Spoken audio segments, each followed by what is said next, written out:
Bonjour Gwenaëlle, bonjour Olivier. Je me présente succinctement. Voilà, moi je suis Audrey, cofondatrice du collectif Seinely, qui œuvre pour que l'eau soit accueillie pour sa juste contribution dans la vie des humains. Et aujourd'hui, vous deux, en tant que ostéopathe, praticien bien-être, vraiment, voilà, personne très engagée auprès des personnes en demande, voilà, qui ont de vrais besoins physiologiques, ben, j'aimerais que voilà, vous nous permettiez de mettre un peu plus de conscience et de réhabiliter ce matin l'eau, voilà, pour l'élément vraiment magique qu'il est dans la santé des humains. Donc toi, Gwen, tu es du Maine-et-Loire, tu es ostéopathe déjà depuis de nombreuses années. Et voilà, tu as, vraiment, on va dire, tu es forte d'une pratique intense auprès des patients. Toi, Olivier, tu as été voilà, également très, très engagé dans les soins énergétiques. Et puis, je le sais, hein, au gré de tes pérégrinations scientifiques, tu as réussi à recueillir beaucoup, beaucoup de connaissances qui vont nous être très enrichissantes. Donc, je vous laisse vous présenter plus avant et puis on se recapte au fil de la conversation. Merci Audrey, Merci Audrey. enchantée Olivier. Donc c'est vrai que c'est Bonjour. moi qui ai sollicité cet échange pour moi-même parce que j'aime affiner mes connaissances, même si maintenant je vis dans l'expérience ce contact avec l'eau, mais ça m'intrigue de plus en plus au fur et à mesure, même si ça fait qu'un an que j'ai été mis en contact avec l'eau. Et j'avais envie, comme j'ai une chaîne YouTube aussi, que j'ai toujours envie de partager ce que je trouve génial au monde entier. J'ai sollicité cette rencontre et voilà, j'ai des questions. Je vais un petit peu parler aussi de mon expérience et puis avoir plutôt, enfin voilà, des réponses un peu plus affinées sur la compréhension de la chimie, etc. Donc Olivier, tu peux te présenter toi aussi? Je me présente aussi. Oui. Voilà, ouais, ouais, comme tu disais Audrey, moi c'est 40 ans dans le monde du soin, donc, et plus que dans le monde du soin, maintenant j'aime à dire plutôt dans le vivant, parce que c'est vraiment ça qui m'anime, c'est vraiment cette notion de vivant. Et donc en passant par des outils qui ont été la kiné, la thérapie manuelle, la thérapie énergétique, la mémoire cellulaire, autant de choses qui m'ont permis de porter un regard bien particulier sur le vivant, avec cet élément qui est un dénominateur commun, qui est l'eau. Donc, voilà, l'eau que enfin, découvert, dont on m'avait parlé lors de mes études dans le mémoire cellulaire il y a 30 ans, et que je redécouvre, mais grâce à une application pratique, c'est-à-dire comment avoir cette eau-là vivante au quotidien, et comment déjà en faire profiter tout le monde, et puis surtout l'accompagner d'une information, parce qu'effectivement, il faut réinscrire l'eau culturellement dans notre patrimoine, en quelque sorte. Ouais, ouais, c'est tout à fait l'objet. Oui, mais merci. Donc moi, c'est vrai que je suis ostéopathe depuis 17 ans environ. J'avais donc des connaissances sur le corps, sur la globalité du corps. On travaille même avec l'eau en ostéopathie, mais j'avais jamais connecté parce qu'en fait, je l'avais jamais bu, je pense. J'avais jamais bu une eau vivante et comme on dit, la tête, elle peut savoir plein de choses, elle passe à côté. Et finalement, moi, c'est vraiment dans une recherche toujours, depuis mes 20 ans, tout ce qui peut aider l'être humain, je fouille, je cherche toujours. Et là, en l'occurrence, j'avais aussi un besoin sur moi-même concernant mon microbiote intestinal. Et donc, c'est comme ça, moi, que l'eau est apparue dans ma vie, grâce à toi, Audrey. Et j'ai eu la chance de tout de suite pouvoir commencer à boire cette eau. Et j'ai vu des manifestations très concrètes, hein. C'est encore une fois, c'est pas une idée, c'est du concret dans le corps, dans le mieux-être, au-delà de ça, enfin, des prises de conscience aussi. Et c'est là que la mémoire cellulaire, ça m'intéressera qu'on revienne dessus parce que me suis dit, qu'est-ce qui s'est passé dans mon corps pour que j'ai plein de mémoires qui reviennent, qui m'amènent carrément à un changement de vie. Sur les 3 premières semaines où j'ai bu cette eau. Et en fait, nous là, on parle de cette eau, on commence à la connaître un peu, mais comme on s'adresse à un grand public, on parle d'eau vivante. Et Olivier, est-ce que tu pourrais nous dire pourquoi une eau vivante, c'est si différent d'une eau stagnante qu'on peut trouver de la bonne, soi-disant, eau de source en bouteille ou de l'eau du robinet. Enfin, qu'est-ce qui fait que, en fait, l'eau, c'est si capital, mais que c'est pas juste l'eau, en fait, c'est bien plus. Ouais, c'est ça. Ben, il y a plein de façons d'aborder le sujet, mais une façon de le faire, je pense, c'est de simplement s'appuyer sur les scientifiques qui ont étudié l'eau dans la nature, tout simplement, quand elle est en mouvement, quand elle vient se frotter aux rochers, dans les torrents, aux cascades, et de regarder quelles sont ses caractéristiques à ce moment-là. Et ça, pour le coup, ça fait consensus aujourd'hui de se dire que, bah voilà, une eau vivante, c'est une eau qui est en mouvement, parce que ça, c'est vraiment peut-être un principe premier, cette notion de mouvement. Une eau libre, c'est-à-dire que la molécule d'eau, elle adore sa liberté, parce que c'est grâce à elle qu'ensuite, elle va pouvoir assumer plein de petits rôles. Donc, il y a cette liberté et cette plasticité. C'est-à-dire, la plasticité, c'est des molécules d'eau qui peuvent s'agencer de façon, en se tenant la main les unes aux autres, et puis en tenant la main à d'autres types de molécules aussi. C'est cette plasticité qui est fondamentale, qui est vitale, accompagnée d'ions. Donc ça, les ions, ce sont des minéraux accompagnés d'énergie, c'est-à-dire que les minéraux rendus à l'état d'électrolyte, ça fait partie de l'eau vivante, accompagnés d'électrons, c'est-à-dire qu'il y a des charges électriques, il y a une activité bioélectronique, il y a de l'énergie qui accompagne l'eau. Une eau vivante, c'est une eau énergétisée en quelque sorte, hein. C'est une eau qui porte un feu, moi je dirais presque, qui porte cette énergie, et présence de deux gaz, l'oxygène et l'hydrogène moléculaire. Donc déjà là, on voit bien que lorsqu'on définit l'eau dans la nature comme eau vivante, on n'a pas que la molécule d'H2O, on a les ions, les électrons, les charges, les gaz. Et j'entendais tout récemment je fais un petit aparté, mais quelqu'un qui parlait de l'eau vivante, mais dans l'environnement. C'est-à-dire, qu'est-ce qu'une eau vivante sur un bassin versant? Une eau vivante qui permet des dynamiques régénératives propres à un écosystème. C'est une eau qui est tissée avec les communautés biotiques actives. C'est comme ça que c'est défini et j'ai trouvé cette phrase-là géniale parce qu'on voit que c'est une eau tissée avec des éléments qui participent à la vie. Donc, comme je l'ai dit là, c'est-à-dire que j'ai dit que là, il n'y a pas qu'H2O, il y a H2O plus les ions, les gaz, les charges et effets. Et de même, une eau vivante, c'est une eau qui va permettre de collaborer avec le vivant. À l'inverse, évidemment, quand on regarde l'eau du robinet ou l'eau en bouteille, ben, elle n'a plus aucune quasiment de ces caractéristiques. Il n'y a plus de liberté, il n'y a pas de plasticité, il n'y a plus de lésions. Les minéraux sont à l'état de cailloux, ils ne sont pas accompagnés d'énergie. Voilà, il n'y a pas la présence des gaz. On n'a quasiment rien de ces caractéristiques qui qualifient une eau vivante. Quelque part, de l'eau stagnante, c'est plus vraiment de l'eau comme dans la nature finalement. Et c'est un peu comme des fois, on sait qu'une plante ou un légume en entier, il a tout un complexe qui fait qu'il y a une action. Si on n'en retire qu'une petite, des fois, il y a plus la synergie qui fait que ça a l'effet dans le corps. On pourrait dire que c'est un petit peu pareil, quoi, de ce que je comprends. L'eau Oui, dans la nature, c'est pas, comme tu dis, juste l'eau. C'est tout plein de composants qui doivent être là pour que l'eau fasse son travail dans le corps parce que c'est pas rien. En fait, c'est un des éléments principaux qui font que notre corps fonctionne quand même. Donc, s'il n'y a pas ça, il reste malheureusement pas grand-chose. Et c'est là, justement, en rebondissant, alors ça me donne plein de questions, moi, hein, tous les mots que tu viens de dire, mais juste cette liberté qu'a l'eau vivante. Qu'est-ce mm. qu'elle va pouvoir aller faire dans le corps, contrairement à une eau qui n'est pas libre? Voilà. Donc, dans le corps, cette liberté, disons qu'il y a différentes façons de le dire.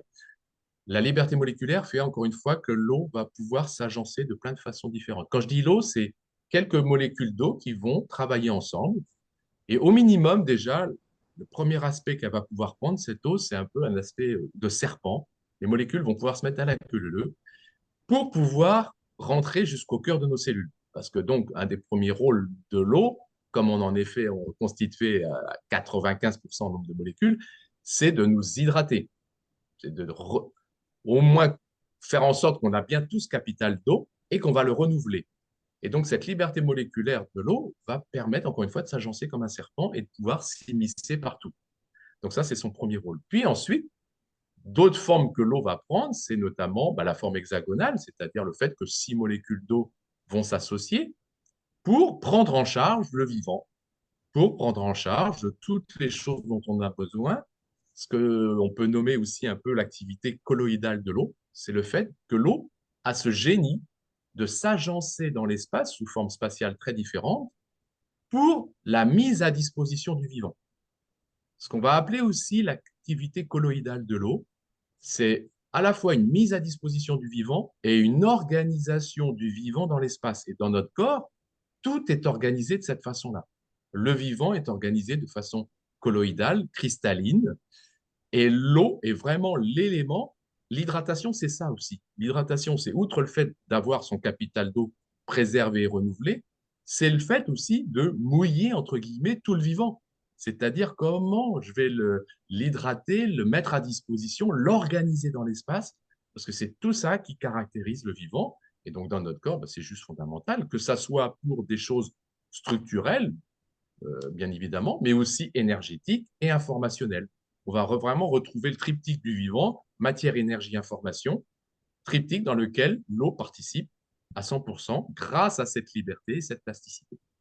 Et justement, concrètement, pour les gens enfin, ça fait quoi que cette eau, elle serve le vivant?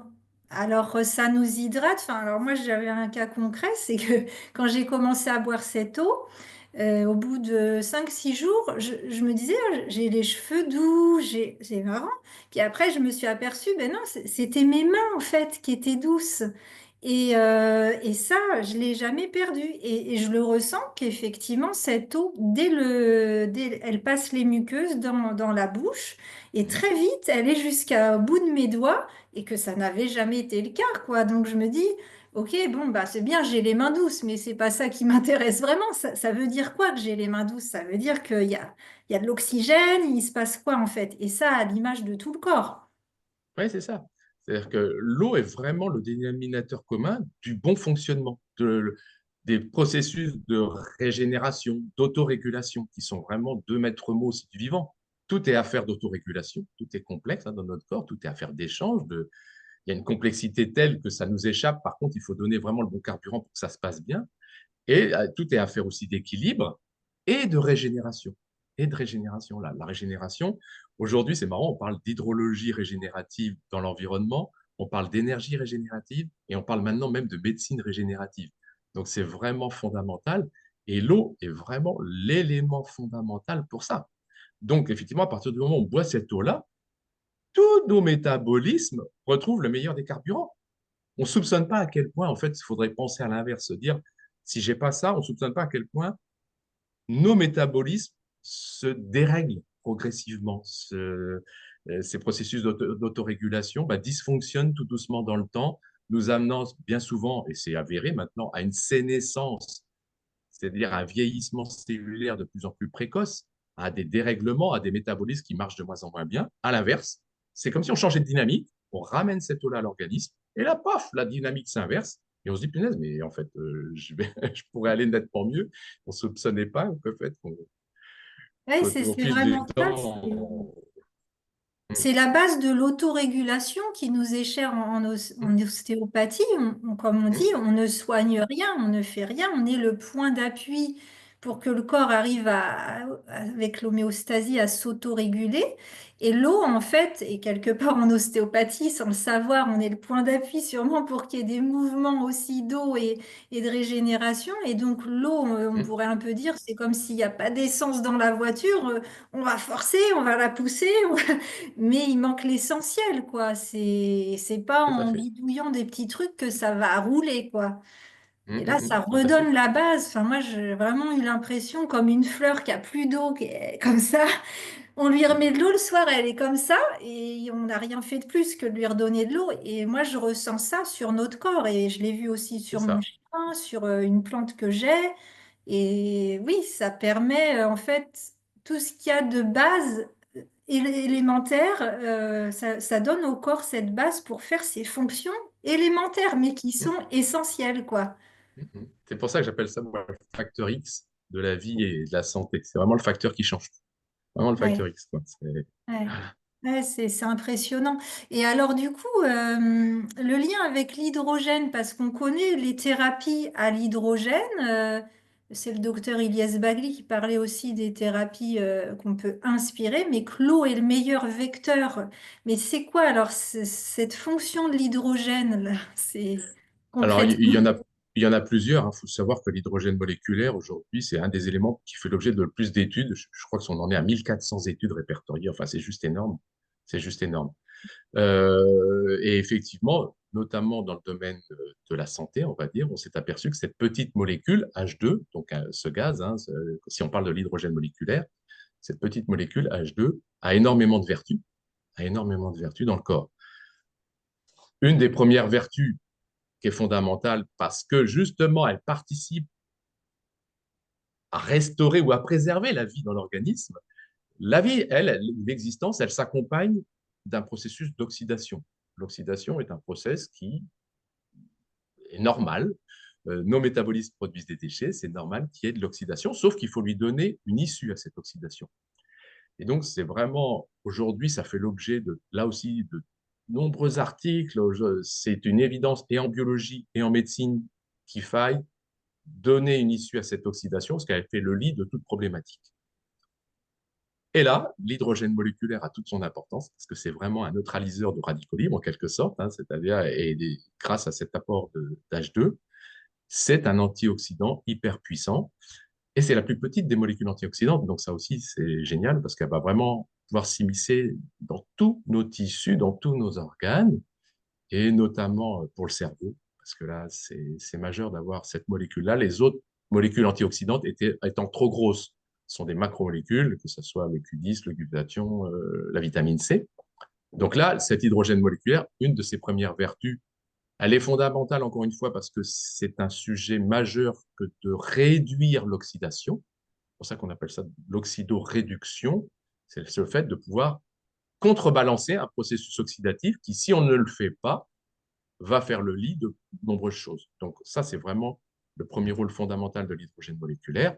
Ensuite, cette petite molécule-là, elle va participer à réparer l'ADN, c'est un anti-inflammatoire naturel, elle va permettre la production naturelle du glutathion par le corps. Enfin, voilà, après, il y a encore bon nombre de vertus, avec en plus cet aspect là aussi majeur pour l'eau vivante, c'est que c'est sous cette forme-là que l'hydrogène moléculaire est le plus biodisponible. Et ça, comme tu disais, c'est le docteur Elias Barley qui travaille beaucoup là-dessus, qui a beaucoup travaillé là-dessus, notamment avec les Japonais. Oui. Oui, donc c'est pareil, on va juste dire c'est H2, mais c'est tellement de choses en réalité que c'est c'est impressionnant et ça peut faire tous ces effets de clarté mentale hein, qu'on a quand on Hum, boit une eau vivante, par exemple. hum. Et effectivement, donc dans la nature, enfin, si on vivait encore tous après des rivières ou des cascades, notre corps, il est programmé pour fonctionner avec tous ces éléments-là. Il est Ouais. pas fait pour fonctionner sans, en fait. Donc, c'est là que, enfin, Oui, c'est ça, ça. non, moi, ça me bluffe parce que je me dis, mais on n'a pas ce qui est normalement la base qu'on devrait avoir tous les jours, plusieurs fois par jour dans notre corps, quand même. Moi, je dis souvent en soins, la seule chose dont on souffre, c'est de l'oubli. Ouais. L'oubli, c'est des choses fondamentales. Et Mm. notamment, c'est pour ça que je le disais en introduction, c'est vraiment de ramener l'eau au cœur du patrimoine culturel, au cœur du vivant. Parce que, alors qu'on l'a vraiment on parle même des fois, je trouve ça, oh la flotte, mais c'est quelque part. C'est la façon dont on a de considérer l'eau, on la nomme en flotte.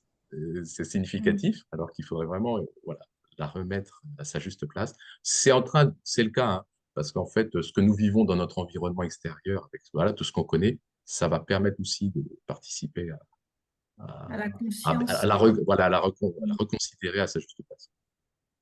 Et les ions et les électrons, pour qu'ils soient, bah, comme tu disais, biodisponibles, activés, enfin, que dans une eau stagnante, ils deviennent des cailloux qui finalement nous encrassent. Alors, qu'est-ce qui fait que là, Mhm. ils sont bah, actifs? Et qu'est-ce que ça fait dans notre Ils corps? sont actifs. Ben, justement, là, on passe d'un minéral qui n'est pas biodisponible quand c'est en eau stagnante, parce que sous forme dit de cailloux, donc ça va se déposer effectivement, à des électrolytes. parce que accompagné d'énergie.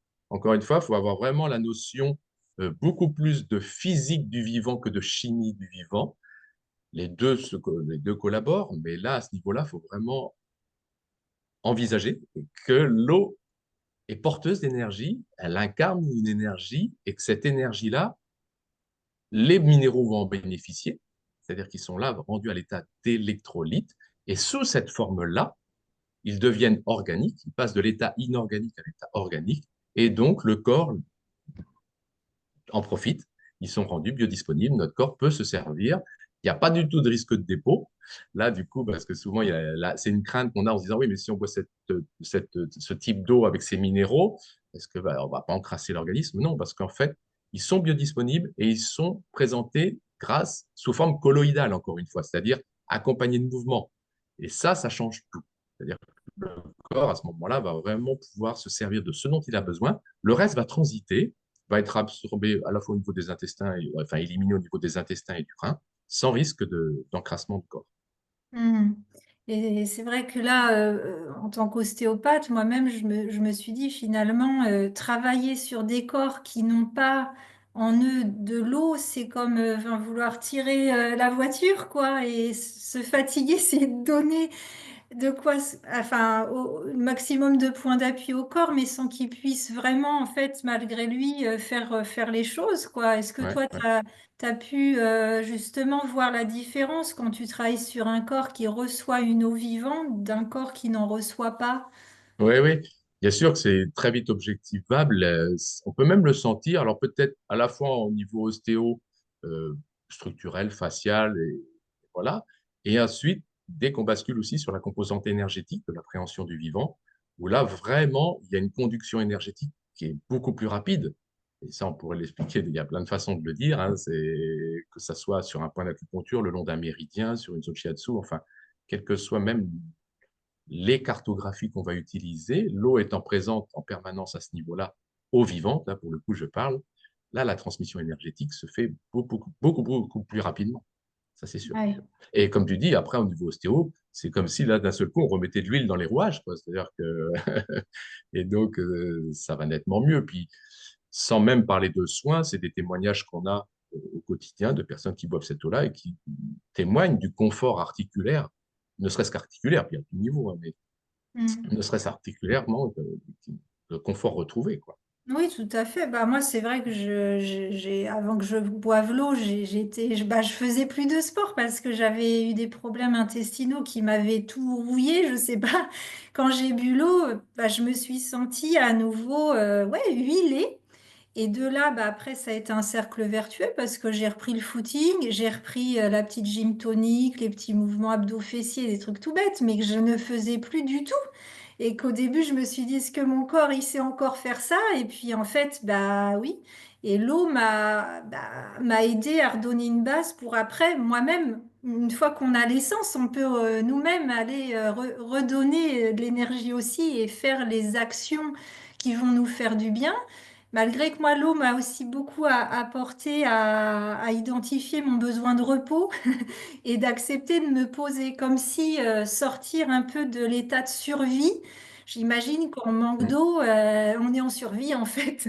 Ouais, Et ouais, le fait d'être hydraté, enfin de reboire de l'eau, je dirais pas hydraté parce que dans l'image des gens, être hydraté, c'est avoir bu son litre d'eau, mais c'est pas ouais. ça.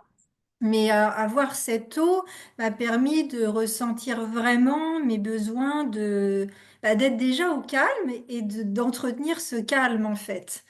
Et aussi, je voulais revenir sur l'aspect mémoire cellulaire. Moi, j'ai vraiment eu l'impression, parce que cette décision et après d'écouter mes besoins est venue au bout de 2 semaines à peu près où je buvais l'eau, j'ai eu tous les jours un souvenir depuis 20 ans qui remontait, qui n'avait pas pu être. Alors que je fais de la thérapie, je consulte depuis mes 17 ans. Et ben, il y avait des dossiers qui remontaient chaque jour. C'était pas désagréable, mais je pleurais, je pleurais, je pleurais. Et je me disais, mais là, mais tu t'étais pas écouté. Là, tu aurais dû t'arrêter. Là, tu aurais dû te reposer. Là, tu aurais dû faire 3 mois de pause. Et j'avais tous ces dossiers qui remontaient et je pleurais de soulagement, en fait, de m'en rendre compte maintenant. Et comme si la tension qui avait été quand même emmagasinée pour faire face s'évacuait. Et est-ce que tu peux nous dire comment l'eau, elle arrive à faire ça, quoi? Oui, alors là, c'est un gros sujet, ça. Donc le dire en rapide, c'est tout un challenge, c'est clair. Mais on dit souvent quand on boit cette eau-là qu'on restaure le Wi-Fi du corps. L'eau, c'est vraiment le Wi-Fi du corps. C'est vraiment, d'un seul coup, on rétablit la connexion. Connexion avec de nombreux types de mémoires, dont ce dont tu viens de témoigner là. C'est-à-dire qu'effectivement, d'un seul coup, ben voilà, on reprend contact avec des champs informationnels, des mémoires.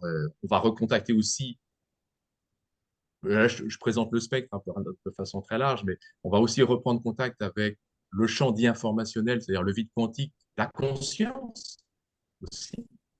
Toutes ces reconnexions vont se faire très rapidement. Là, pour le coup, hein, c'est vraiment, on rétablit vraiment la connexion, mais notamment aussi donc, avec nos mémoires en termes d'histoire. Et c'est pour ça que tu as vu revenir les dossiers, c'est-à-dire que d'un seul coup, paf, tu étais relié à ces archives en quelque sorte. Pour le peu qu'on soit sur un travail introspectif, ça arrive d'autant plus vite. C'est-à-dire le corps, il a déjà la mémoire, enfin, il a l'habitude, il a l'habitude d'aller chercher les dossiers comme ça, d'avoir ce désir introspectif. Et là, à partir du moment où on a cette eau, bah là, effectivement, on facilite le boulot et on peut revoir, effectivement, revenir des choses complètement improbables, des fois, ou dont on ne se souvenait pas, par exemple. Et aussi, j'aime à dire aussi qu'on va recontacter ce qu'on appelle le mandat du ciel, son propre mandat du ciel. Ça, c'est une expression que j'aime bien en médecine chinoise. J'aime citer cette citation de la tradition qui dit que l'homme est un arbre planté à la rupture des eaux. C'est-à-dire que le travail introspectif, on va dire, va nous faire travailler avec les eaux d'en bas, qui vont appeler les eaux d'en haut, c'est-à-dire celles qui sont porteuses de l'information, pour se greffer. Et je dis bien greffer parce qu'un des mots pour le qualifier, c'est le mot barour. On va vivre ce qu'on appelle une bénédiction dans un point très particulier du corps qui est la première lombaire au niveau du dos. Et à ce moment-là, en médecine chinoise, on nous dit que là, à cet endroit-là, grâce à ces os greffés, on recontacte notre mandat du ciel, c'est-à-dire vraiment notre programme d'âme. Donc voilà, donc l'eau va vraiment permettre de reprendre contact avec tout ça. Ouais, c'est vraiment au-delà de ce qu'on peut imaginer, quoi. Ouais, on ne soupçonne pas. C'est le physique, mais c'est aussi la conscience, c'est tellement de choses. Et en fait, enfin, moi, ce que je trouve triste, c'est tout être humain sur Terre aujourd'hui est constitué pour recevoir cette eau-là. Et en fait, on ne l'a plus. Et alors que on ne peut pas fonctionner physiquement, psychiquement, Mm, spirituellement correctement sans cette eau-là. c'est ça. Et comme je dis souvent, moi, aux personnes, alors moi, j'habite pas près d'une source où on peut aller remplir ses bouteilles directement, parce que ceux qui le font et qui ont une eau comme ça, ils ressentent, moi, en ayant partagé mon témoignage, ah bah depuis que je bois mon eau, je vais chercher tout mon litre tous les jours, ce que tu décris, je savais même pas que c'était ça, mais oui. Et Mm, nous, qui vivons en appartement dans les villes, dans les maisons, on devrait tous avoir à disposition de quoi retrouver cette eau-là. C'est notre droit le plus basique. Et mm, bah, on fait partie du collectif Sanli parce qu'on a trouvé, on a la chance d'être tombé, toi je ne sais pas comment c'est arrivé Olivier, mais moi c'est par Audrey, sur cette information qu'aujourd'hui il y a une technologie qui est simple à mettre sur son évier, son lavabo, qui permet de redonner à l'eau du robinet toutes ces qualités-là. Et voilà, on a envie que tout le mm. monde en profite parce que c'est pas normal en fait, que ce soit nos animaux, nos plantes, nos enfants. Et toi, comment tu étais tombé sur cette information que ça existe, c'est japonais et...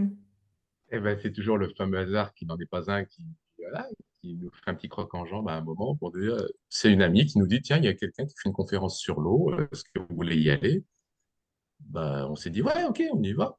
Moi, ça me ramenait à des choses voilà, que j'avais déjà évoquées il y a longtemps, mais je savais pas du tout le contenu. Par contre, c'est conférence sur l'eau. Ouais. Puis là, très vite, la personne qui fait la présentation, ben, je vois bien, présente effectivement une solution, qui est cette fontaine, et elle était surtout focus sur l'équilibre acido-basique. Voilà. Mais en tout cas, la rencontre s'est faite voilà, via cette annonce de conférence sur l'eau par une grosse journée d'orage. Alors, ça, la synchronicité, elle était juste superbe. Parce que voilà, l'eau vivante, l'eau d'orage est une eau vivante. Et trouvais que voilà, l'environnement s'était chargé de nous bénir à ce moment-là, en quelque sorte. Et, et donc, la rencontre s'est faite comme ça, donc, sur cette présentation, où encore une fois, la personne était plus focus sur l'équilibre acido-basique, mais elle avait quand même énoncé le process qui permettait d'obtenir cette eau. Et c'est là où moi, tout de suite, ça m'a ramené à ce dont j'avais entendu parler il y a 30 ans, hein, parce que mémoire cellulaire, ça fait 30 ans que j'avais fait ça, et j'avais eu la chance de rencontrer à ce moment-là Jacqueline Bousquet, qui était une grande scientifique. Et c'est elle qui m'avait vraiment, qui travaillait avec Vinlu, qu'on connaît moins en France, on connaît Emoto pour la mémoire cellulaire. Vinlu en France, ça fait le même travail, mais il est beaucoup moins connu. Et elle m'avait décrit les caractéristiques que l'eau devait avoir pour remplir tous ses rôles dans le corps, et notamment pour porter l'information, cette fameuse mémoire de l'eau. Et donc, quand j'ai écouté après cette petite conférence, j'ai dit, oh là, il y a du lien à faire. Et là, je me suis replongé, c'est le cas de le dire, dans toutes ces études. Et je continue de le faire parce que c'est juste... quand on s'intéresse à l'eau, on s'intéresse au plus grand des mystères, quasiment, des éléments du vivant. Donc, mais du coup, c'est ça qui est chouette. C'est nos Mm. limites. Mais oui, et le temps passe vite. Et justement, peut-être on refera un autre échange pour parler peut-être plus des sphères justement énergétiques, spirituelles, etc. Mmh. Mais Audrey, est-ce que tu as... Alors, pour, on va dire, être, entre autres aussi, professeur de yoga et vraiment, voilà, connecté à ce corps, et j'ai envie de dire par extension à ces corps, puisque voilà, nous avons des centres d'énergie dans le corps, et pour être allé en Inde et avoir questionné des personnes qui boivent cette eau, qui la font connaître, on dit qu'elle illumine tous les corps. Et c'est vraiment, en tout cas, ce que j'aime à entendre au sein de ce collectif, parce que les retours, les témoignages, les expériences ravissent notre cœur, ravissent notre envie de justement de faire connaître cette information, qu'elle soit aussi libre que l'eau, qu'elle circule partout. Et pour ma part, j'ai aussi, on va dire, vécu le coup du hasard, hein, ce dé qui est lancé par l'expérience du corps, parce que moi, ça faisait une quinzaine d'années que je cherchais des solutions. J'avais soif, je pense que tous mes corps avaient soif, et j'étais une grande consommatrice d'eau, et je n'avais jamais la sensation d'être hydratée. Et le jour où j'ai été en contact avec cette eau, c'est ma sagesse, mon bon sens, mes intuitions qui m'ont dit, voilà, acquiert cette technologie, rends-toi ce service. Je sortais d'une formation de coaching en système d'alignement neuro-émotionnel. Et bon, j'avais, on va dire, investi dans cette formation en étant très satisfaite des compétences que je pouvais avoir, mais en ayant cette réalité du corps.